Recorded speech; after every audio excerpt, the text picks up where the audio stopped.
You are welcome to LFN What's Your Say? The #1 listening show, where we discuss real issues with real people like you. We are still featuring R. Kelly.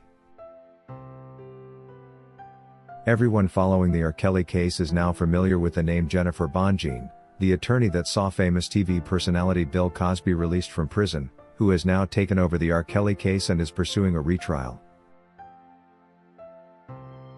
In her recent findings, she has managed to unearth the prosecution strategy to make sure R. Kelly spends the rest of his life in prison, and says she is figuring out a way of cracking it down. According to Bonjean, one may wonder why R. Kelly is being tried alone, yet accused of racketeering under the RICO Act, to suggest that he operated an organized group that helped him commit the alleged crimes. One may wonder why the R&B king was in fact tried solo in New York City. Bonjean says according to the New York trial transcript, the names of Derrell McDavid, a former business manager for the R&B king, and June Brown, his senior assistant, echoed a lot. In certain scenarios, prosecutors made mention of these names, asking the witnesses whether they knew these two people, and indeed their names surfaced a lot. It is rather strange, and a sort of mockery to make mention in strong reference of people in court who are not even there to defend themselves, but that is exactly what the prosecutors wanted by separating the New York case from the Chicago one, where the two are co-accused along with R. Kelly. According to Jennifer Bonjean, the prosecutors knew well that they did not have any sufficient evidence to prove their case against the two co-accused, and so never wanted their presence in the Brooklyn courtroom, giving them an opportunity to echo their names freely with no possible objections, while they await the Chicago case for an opportunity to get involved and defend themselves. Their absence in the New York case therefore gave the prosecution a leeway to overwhelm the jury with so many claims of crime without enough people to counteract these accusations, to a point where the jury would think like, I don't care whether we are right or wrong, we just need to put this guy away.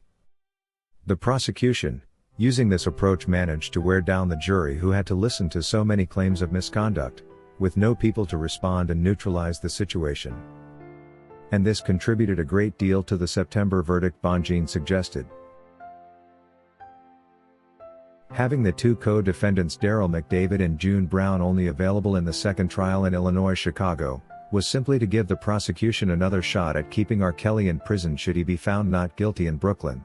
And this time the strategy would be to attempt to use his co-defendants against him, succumbing to possible planned threats from prosecution. No wonder they deliberately scheduled the Chicago trial after the New York hearing, and not only that, but also after the New York sentencing date. The outcome of this sentencing was therefore supposed to determine the Chicago prosecution strategy, or whether Illinois charges are dropped completely in case the guilty verdict holds, and their desired sentence length for R. Kelly is achieved. The excuse for this being that they wish not to bother the said victims further. According to Bonjean's findings, the prosecution would have preferred not to pursue the Chicago case, only of the Brooklyn verdict stood firm. But once they realized that the Brooklyn verdict was shaky, considering it was never based on facts, they proceeded to pursue the Chicago trial as well. In fact, right after that, they saw no need to proceed with the state charges, which were duly dropped to avoid a mix-up of issues that would take away the small unfair wins they had already gathered. The strategy to introduce the two co-accused at a later date therefore was to help the government seal the RICO deal and have R. Kelly locked up for the rest of his life.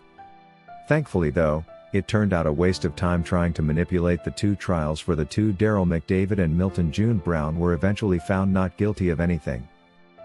What this meant was that any government effort to prove an enterprise quickly became a fail, considering the only people that would comprise this were finally acquitted with prejudice.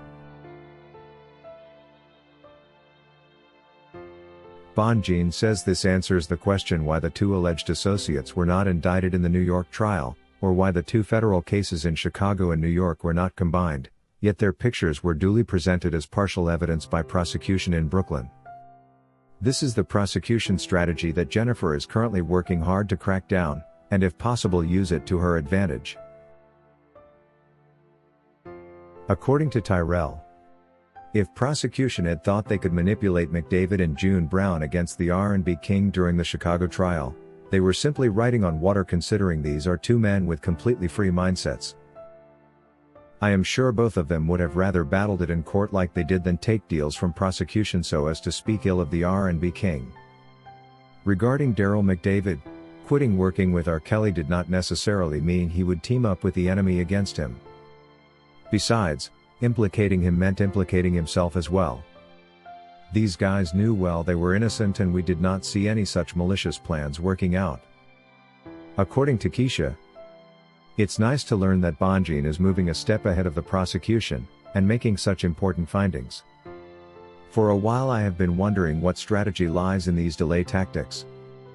Multiple trials, and taking on R. Kelly solo in the first trial. Hearing that the names of Kelly's co-accused echoed a lot during the Brooklyn trial makes me imagine there was a lot of tarnishing of names. The Lord's judgment will prevail though. Jennifer Bonjean is a smart lawyer and I trust that she will get a number of wins if not on all counts. According to Tanya Gravely, he didn't get a fair trial as he was already convicted before stepping in the courtroom, when the government shut the media down, and the judge denied the trial to be televised. That spoke volumes. Had this trial been televised, the whole world would be protesting against the government. Where is the jury? Why didn't the jury speak at the end of the trial? The prosecutors and the judge handled this case very unprofessionally to put an innocent man in jail. One man is no enterprise.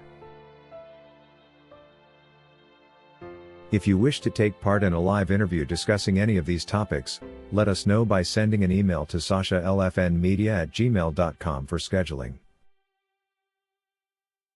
Thank you for watching today's video, a production of LFN Media, giving you another perspective of issues at hand. We make it our business to keep you updated with the truth amidst the cloud of lies the media wants you to believe. It is therefore important to subscribe to this channel, hit the bell icon and allow all notifications so that you don't miss out whenever we publish a new video.